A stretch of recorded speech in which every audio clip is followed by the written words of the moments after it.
Film की शुरुआत में हमें एक लेडी को दिखाया जाता है जिसका नाम स्टेला है। स्टेला यहाँ बहुत दुखी होती है और अकेले बैठकर रो रही होती है। दरअसल स्टेला अलास्का की रहने वाली होती है और हाल ही में वहाँ हुए भयंकर इंसिडेंट ने स्टेला को पूरी तरह से दुखी कर दिया है। अलास्का में 30 दिन के लिए सूरज पूरी तरह से गायब हो गया था, जिसके कारण वो 30 दिन 30 रातों में बदल गए थे। साथ ही उन 30 दिनों में बहुत सारे वेम्पायर्स ने अलास्का शहर पर अटैक किया था, जिसके कारण बहुत सारे लोग मारे गए। उनमें स्टेला का हस्बैंड भी था।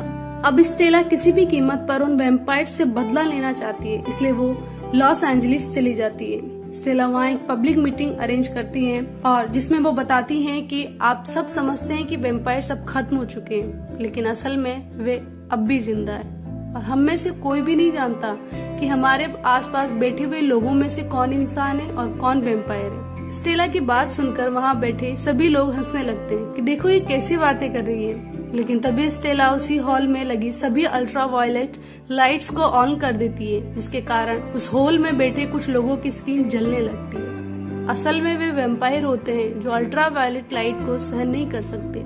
सभी लोगों में भगदड़ मच जाती है और वहाँ बैठे कुछ वेम्पायर मर जाते हैं। अब स्टेला जैसे ही उस होल से बाहर आती है तो उसे पुलिस पकड़ लेती है और अपने साथ ले जाती है। पुलिस स्टेशन में स्टेला को एक एजेंट धमकी देता है कि तुम्हें ये सब बंद करना होगा, नहीं तो तुम्हें हमेशा के लिए जेल में बंद कर दिया जाएगा। अब स्टेला को छोड़ दिया जाता है, लेकिन इस शर्त पर कि वो अब ना तो वेम्पायर पर रिसर्च करेगी, न ही इस बारे में किसी को कुछ बताएगी। स्टेला जब अपने होटल पहुंचती है तो वहाँ उसे अपने कमरे में 3 लोग मिलते हैं, जिनमें 2 आदमी और एक लड़की होते हैं। वो तीनों स्टेला से बोलते हैं कि हम भी वेम्पायर हंटिंग करना चाहते हैं, इसलिए अब से हम चारों साथ मिलकर काम करेंगे। लेकिन स्टेला को पुलिस से धमकी मिली थी, इसलिए वो मना कर देती है। उन तीनों में से वो लड़की उठकर होटल से बाहर चली जाती है तो उसे होटल के सामने वाले रूम में कुछ अजीब दिखता है। वो देखती है कि एक आदमी बहुत ऊपर से रोड पर कूद जाता है, तो वो समझ जाती है कि ऐसा केवल एक वेम्पायर ही कर सकता है। वो लड़की तुरंत वापस आती है और उन सबको बताती है कि स्टेला को मारने के लिए एक वेम्पायर आ रहा है। वो वेम्पायर जैसे ही इनके रूम का दरवाजा खोलने की कोशिश करता है कि दोनों आदमी शूट करके उसे मार देते हैं। ये सब देखकर स्टेला भी इनका साथ देने के लिए राजी हो जाती है। अब ये चारों मिलकर एक आदमी के पास जाते हैं जो एक लाइब्रेरियन है। स्टेला जैसे ही उसे देखती है तो समझ जाती है कि ये भी एक वेम्पायर है, क्योंकि उसकी आंखें काली हो रही थी और उसके दांत भी वैसे ही हो रहे थे। तो वो तुरंत उस पर गन पॉइंट करने लगती है, लेकिन तभी उनमें से एक आदमी स्टेला को बताता है कि रुको, हाँ ये सच है कि एक वेम्पायर है, लेकिन ये भी उनसे बदला लेना चाहता है, क्योंकि इसकी फैमिली को भी उन्हीं वेम्पायर्स ने मारा है और उसे खुद पर कंट्रोल रखना आता है। अब वो लाइब्रेरियन इनको बताता है कि क्या तुम लोग जानते हो कि इन सभी वेम्पायर्स को पावर कहाँ से मिलती है। वो कहता है कि इन सभी वेम्पायर्स की एक रानी है जो एक फैक्ट्री में रहती है, वो ही इन सबको ऑर्डर्स देती है और वो बहुत सारा खून पीकर हमेशा जवान रहती है। अगर हम कैसे भी करके उसे मार देते हैं तो इन सभी वेम्पायर्स को कोई ऑर्डर देने वाला नहीं रहेगा और फिर अपने आप ही हर जगह शांति हो जाएगी। अब ये चारों मिलकर उस रानी को मारने की प्लानिंग करते हैं। तो स्टेला इन सारी बातों के बारे में गौर से सोचने के बाद बोलती है कि मुझे अपनी जान खतरे में नहीं डालनी है, मैं उस रानी का सामना करना नहीं चाहती हूँ, और वो वहाँ से जाने लगती। तो उसका साथी बोलता है कि देखो, इन वेम्पायर्स ने मेरी बेटी को भी मार दिया है, हम सब साथ मिलकर ही इनको खत्म कर सकते हैं, अब तुम हमें छोड़कर नहीं जा सकती हो। तो स्टेला उनका साथ देने के लिए मान जाती है। दूसरी तरफ हम पुलिस स्टेशन वाले एजेंट को देखते हैं जो असल में खुद तो इंसान है लेकिन वेम्पायर्स के लिए काम करता है।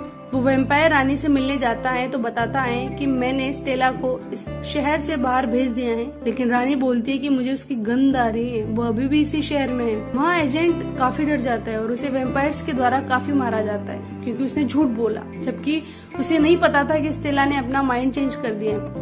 स्टेला और उसके साथी अब पूरी तरह से प्लान कर चुके होते हैं कि उन्हें फैक्ट्री में कैसे घुसना है। तो वे सभी फैक्ट्री में घुस भी जाते हैं, लेकिन तभी वेम्पायर्स को उनकी गंध आ जाती है और वे सभी उन चारों पर हमला कर देते हैं। स्टेला और उसके बाकी साथी तो बच जाते हैं, लेकिन उनके एक साथी नेक्रो को वेम्पायर काट लेते हैं। अब स्टेला और उसके साथी नेक्रो को लेकर एक कमरे में आ जाते हैं और वेम्पायर से बचने की कोशिश करते हैं। वे देख रहे थे कि अगर नेक्रो को सच में वेम्पायर ने काटा है तो ये भी अब वेम्पायर बन जाएगा। तो वे वेम्पायर के असर को खत्म करने की कोशिश करते हैं, लेकिन ये इम्पॉसिबल था। स्टेला कहती हैं कि हमें इसे मार देना चाहिए, नहीं तो ये वेम्पायर बनकर हम सबको मार देगा।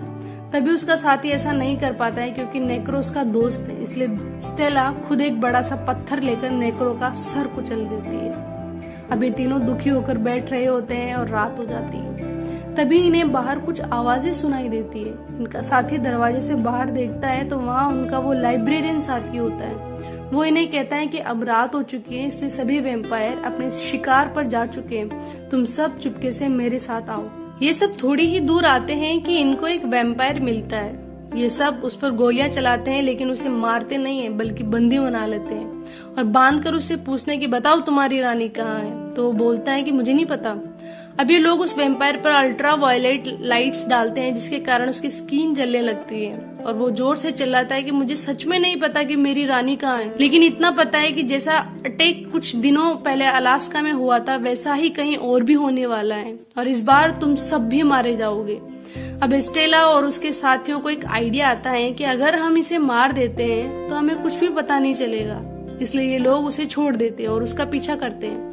वो वैम्पायर अपने दूसरे वाले ठिकाने पर जाता है और उसके पीछे पीछे ये लोग भी वहाँ पहुँच जाते हैं।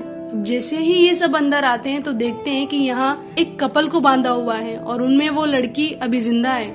ये लोग जैसे ही उसे बचाने लगते हैं तो वहाँ वैम्पायर्स आ जाते हैं। तो स्टेला अपनी गन से ऊपर छत पर होल कर देती है जिससे सूरज की रोशनी अंदर आने लगती है और उन वैम्पायर्स की स्किन जलने लगती है। स्टेला दीवार पर एक बॉम्ब लगाकर उसे भी उड़ा देती है ताकि चारों ओर से रोशनी अंदर आ सके। इस तरह से उन वैम्पायर्स का नामो निशान मिट जाता है। ये लोग उस घायल लड़की को लेकर यहाँ से निकल जाते हैं। दूसरी तरफ हम उस एजेंट को देखते हैं जो वैम्पायर रानी को बता रहा था कि अब मैं काफी कमजोर हो गया हूँ और बहुत जल्द मरने वाला हूँ, इसलिए मुझे भी वैम्पायर बना दो। तो वो रानी उस एजेंट को अपना खून पिला देती है ताकि वो भी वैम्पायर बन सके। स्टेला और उसके साथी उस रेस्क्यू की गई लड़की से पूछते हैं कि उन वैम्पायर्स ने तुम्हें कहाँ से किडनैप किया था। तो वो लड़की बताती है कि मुझे और मेरे साथी को एक यार्ड से किडनैप किया था। साथ ही वो बताती है कि वहाँ और भी लोग हैं जिनको मारकर उनका खून जमा किया जा रहा है। तभी वहाँ उनके दरवाजे पर कोई नॉक करता है तो वो लाइब्रेरियन दरवाजे से बाहर झांक कर देखता है तो वो एजेंट उसे गोली मार देता है जो अब वैम्पायर बन चुका है। स्टेला और उसके साथी गाड़ी में बैठकर उस एजेंट पर फायर करते हुए वहाँ से निकल जाते हैं और उस यार्ड वाली जगह पर पहुँच जाते हैं। स्टेला उस रेस्क्यू लड़की को कहती है कि अब तुम वापस चली जाओ, यहाँ बहुत खतरा है, लेकिन वो लड़की साथ आ जाती है। स्टेला थोड़ा अंदर जाकर देखती है कि जिन वैम्पायर को इन लोगों ने सूरज की रोशनी से जलाया था उन पर खून डालकर उन्हें वापस जिंदा किया जा रहा है। अब स्टेला को समझ आ गया था कि इनको मारने के लिए इनको जलाना काफी नहीं है बल्कि इनकी गर्दन काटना भी जरूरी है। अब जैसे ही ये सब उस यार्ड के अंदर जाते हैं तो देखते हैं कि वहाँ बच्चे से लेकर बूढ़े तक बहुत लोगों को मारकर उनका खून जमा किया जा रहा था। यहाँ इनको एक आदमी मिलता है जो अपनी फैमिली के लिए इन वैम्पायर्स के कहने पर काम कर रहा था। वो बोलता है कि प्लीज मुझे भी अपने साथ ले लो, लेकिन तभी यहाँ वैम्पायर्स आ जाते हैं और उस आदमी को मार देते हैं। साथ ही उस रेस्क्यू लड़की को भी ले जाकर मार देते हैं। अब केवल स्टेला और उसका वो एक साथी बचते हैं। तभी वो एजेंट वैम्पायर भी वहाँ आ जाता है और स्टेला और उसके साथी को लटकाकर बांध देता है। साथ ही स्टेला के साथी के हाथ पर एक कट लगा देता है ताकि उसके खून से कंटेनर भर जाए। स्टेला खुद को आजाद कर लेती है और फिर अपने साथी को भी खोल देती है और उस एजेंट को भी बहुत ही बुरे तरीके से मार देती है। अब ये दोनों यार्ड के कंट्रोल रूम में जाते हैं, वहाँ तोड़फोड़ करने लगते हैं ताकि ये यार्ड कहीं नहीं जा सके। अचानक वहाँ वैम्पायर रानी आ जाती है और स्टेला के उस आखिरी साथी को भी मार देती है। स्टेला वहाँ से भागकर एक खून से भरे कंटेनर में छिप जाती है। जब रानी स्टेला को ढूंढते हुए वहाँ आती है तो स्टेला अचानक से बाहर निकलकर उस वैम्पायर रानी की गर्दन काट देती है। तभी वहाँ बाकी वैम्पायर्स भी आ जाते हैं। वे सब देखते हैं कि अब उनकी रानी मर चुकी है, इसलिए वे लंबी सांस लेते हैं क्योंकि अब उनकी रानी मर चुकी है तो वे अपनी लाइफ जैसे चाहे जी सकते हैं। और साथ ही वे सभी स्टेला से काफी डरने लगते हैं क्योंकि जो उनकी रानी को मार सकती है वो उन्हें तो आसानी से मार देगी, इसलिए वे सभी स्टेला को जाने के लिए रास्ता दे देते हैं। अब स्टेला वापस अपने शहर अलास्का आ जाती है। तभी उसे आइडिया आता है कि अगर वो अपने हस्बैंड की बॉडी पर खून डाले तो वो वापस जिंदा हो सकता है, क्योंकि मरने से पहले उसे भी तो किसी वैम्पायर ने ही काटा होगा। अब स्टेला अपने हस्बैंड की बॉडी को कब्र से निकालकर अपने घर ले आती है। उसके हस्बैंड की बॉडी काफी ज्यादा गल चुकी थी। स्टेला अपने हाथ पर एक कट लगाकर अपने हस्बैंड की बॉडी पर खून डालती है, लेकिन ज्यादा खून बहने के कारण वो बेहोश होकर गिर जाती है। स्टेला को जब होश आता है तो वो देखती है कि उसका हस्बैंड बिल्कुल ठीक होकर उसके सामने खड़ा है, तो वो अपने हस्बैंड को गले लगा लेती है। लेकिन उसका हस्बैंड अब एक वेम्पायर बन चुका था, इसलिए उठते ही उसे खून की तलब होने लगती है और वो अपनी वाइफ के सोल्जर को ही काट देता है और अब स्टेला भी एक वेम्पायर बन जाती है। इसी के साथ ये अजीब सी फिल्म खत्म हो जाती है।